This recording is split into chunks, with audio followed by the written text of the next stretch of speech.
Hello and welcome back to Hunt Hill at Home. Happy Monday. If you saw my video last time about identifying scat, this will be. So if you want to see that, you can always go back and view our other videos. They are both on Facebook and on our website, hunthill.org. So today I had a totally different plan for what I was going to do for Hunt Hill at Home, but then I started unpacking and sorting through all of the skulls, the animal skulls that we've got, and I found out that it's National Wildlife Week as well. So it seemed like a good time for me to talk about some animals that are common around here and try to identify some of their skulls. So we're going to be looking at some important identifying features in each of these skulls, and we'll sort them into some different types, and then we'll see if we can identify some mystery skulls. Now, you'll find out why they're mystery skulls in a minute. But before we begin, I've got our joke of the day, and I have a skull that's going to help me tell it. This is going to be a test of my puppetry and ventriloquism skills. So, why did the skeleton not go to the dance? I don't know. Why? Because he had no body to go with. All right, that was my best puppetry that I could do. So, we're going to be sorting our skulls into 3 different categories. And I brought back our buddies here from last time when we were sorting our scat. So we have our little porcupine here. He's going to represent all of herbivores. Herbivores, again, are those animals that eat just plant and plant material. We'll also have our bear, our black bear, and this is going to represent the omnivores, which are animals that eat both plants and animals. And then, of course, we've got our red fox, who will represent our carnivores, those animals that eat primarily meats. So we'll start out with looking at some herbivore skulls, like our porcupine. Now, I'll bring back out our porcupine that helped us tell the joke this morning. Or this afternoon, I should say. And there are some important identifying features of the porcupine on here. So if you look really closely, you can notice its size, its shape, stuff. But the most important identifying features are definitely its teeth.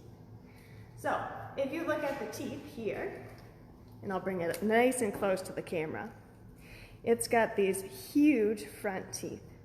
These teeth are called incisors. And incisors are really important for taking a chomp out of things. For porcupines and other things like beavers, this is taking a chomp out of wood. Now, humans also have incisors. They're these front ones right there. We use them for a different purpose. We'll use them for taking a chomp out of, let's say, an apple. But they're about the same use. Then, if you look really close to the back here, you're going to see what are called their molars. The molars are the very back teeth, and the purpose of the molars is to grind up all of those plant materials into tiny bits. So if you notice, flat molars. We also have molars, and they're way in the back here. And they also help us grind up our food. So here's our porcupine. This one is actually a replica skull, meaning that this is made out of plastic, not actual skull. We also have a real skull here. This one got donated to us, and you can tell with the differences here, the real skulls tend to be a lot more darkly colored because they've been covered with flesh. These ones are fresh from the factory, so they don't get all that color on them. Also, they tend to lose their teeth because their teeth are wobbly and can fall out. So I have to be really gentle with these ones. These ones are a lot more sturdy. All right, so we have our porcupine, but I bet I have some other skulls in here that are also herbivores. So let's see what other types we've got.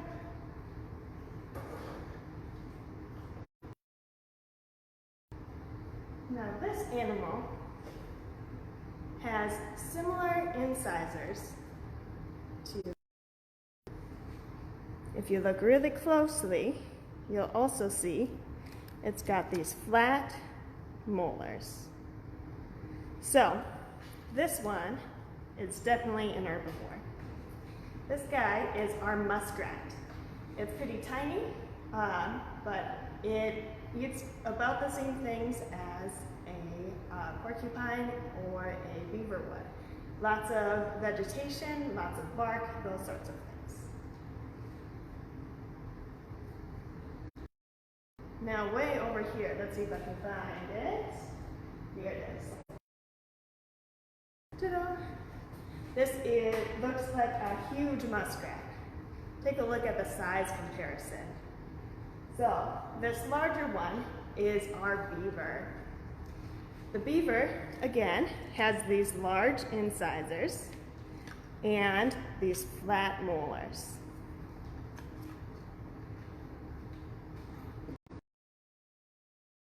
Incisors actually keep growing throughout its life. Several rodents have the same problem.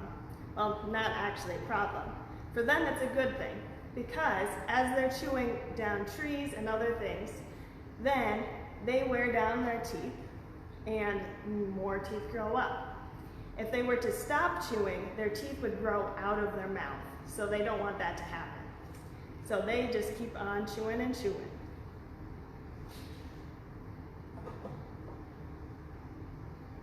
I think that's it for herbivores that I see. So let's move on to our carnivores, things like a red fox. So I'll pull out a red fox skull.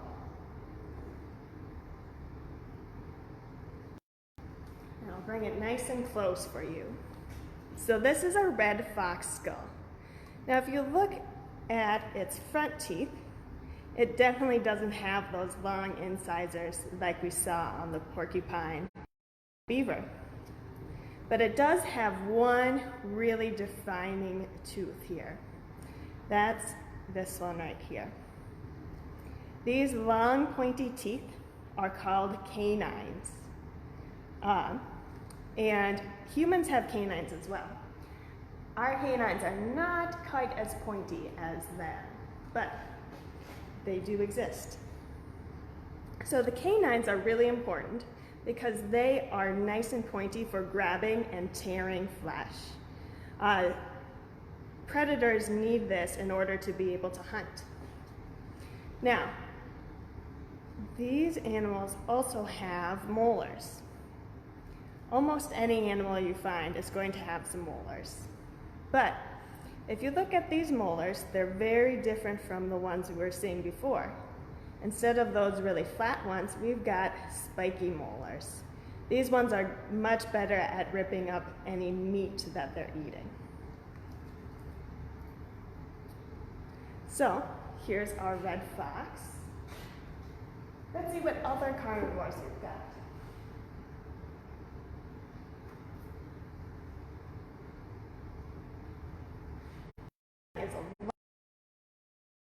I'll show you the size comparison.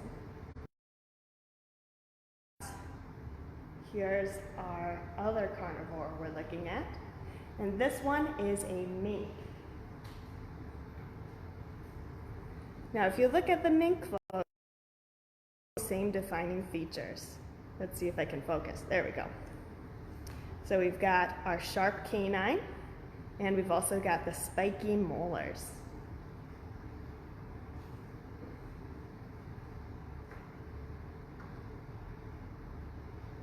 Here, we've got our fisher. The fisher is a little bit bigger than the mink, but has all those defining features as well. We've got our canine, and we've got some spiky molars.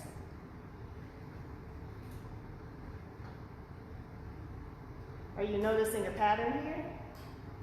I hope so. Now this is my otter. The otter has a really cool shaped face. This is where the eyes would be. But again, you're seeing those same features on every carnivore.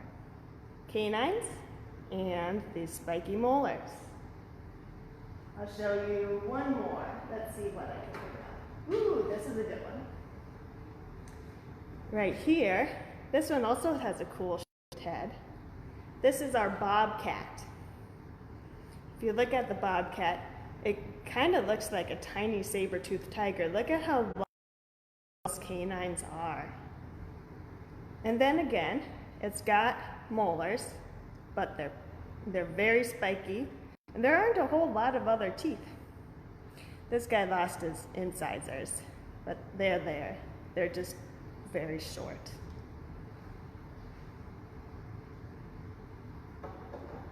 All right, we're going to move on to our last category, which is our omnivores. Now, the bear skull is very large, way larger than most of our other ones you've been looking at.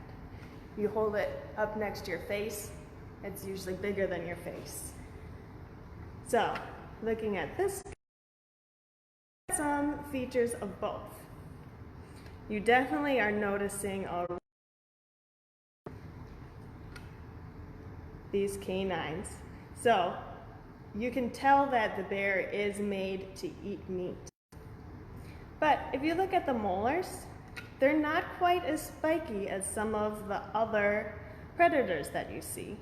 These ones are a little bit more flat, kind of like our molars, but they're not as flat as if you were to look at an herbivore.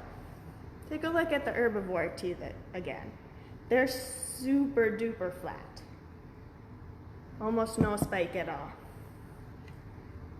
Whereas these ones do have a little bit of spike, so that they can eat both vegetation and meats.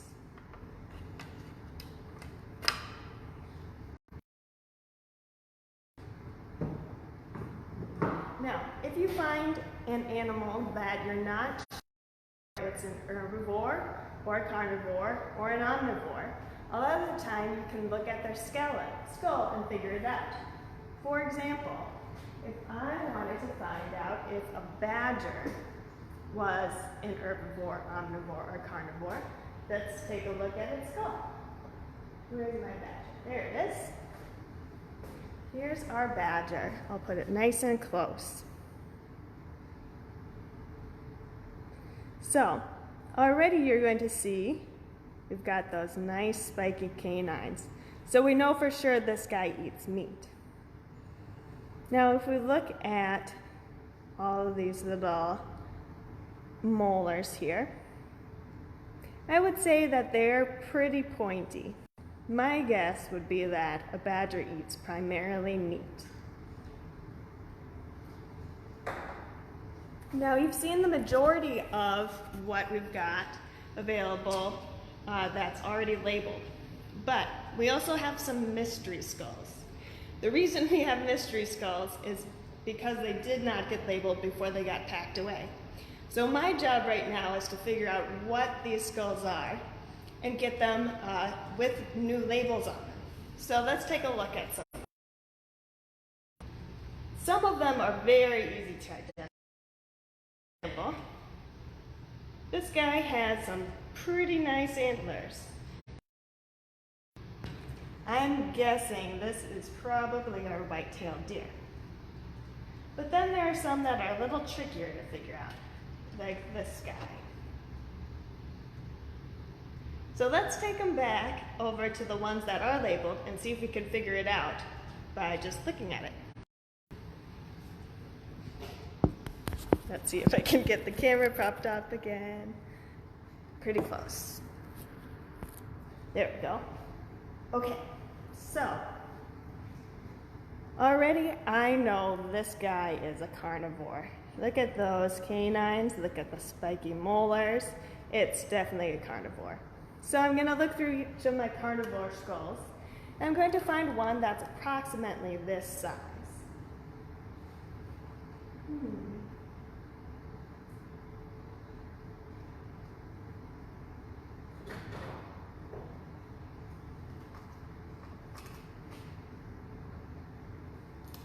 Okay, so I found a few that might work.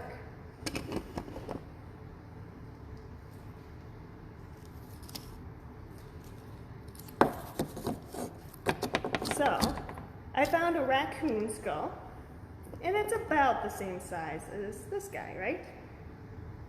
But if I start looking at these other teeth, I can count how many teeth there are, and I'm noticing that it's not the same amount on the raccoon as this skull.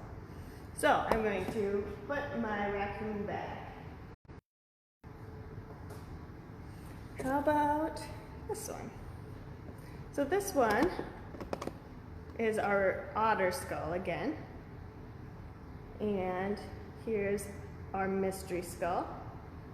Again, I'm not seeing the same amount of teeth. And if I look at the tops of the skulls, the eyes are way farther forward on this one, and they're far back on the other one. So I don't think it's otter either. So let's try this last one I found. Again, is our red fox. And this is our mystery skull. So if I count the teeth, I have 1, 2, 3, and these are behind the canine.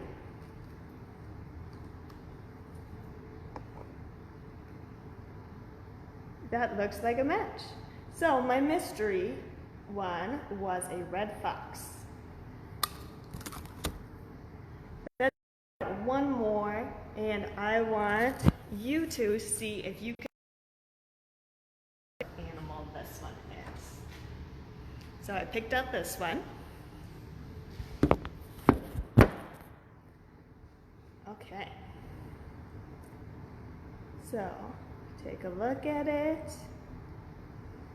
So in the comments, I want you to type what type of animal it is, whether it's an herbivore, an omnivore, or a carnivore, and what your guess is on what he is. Any specific animals. This one is tricky, but you all got my last a little harder. All right, thank you for watching, and I'll see you tomorrow. Bye.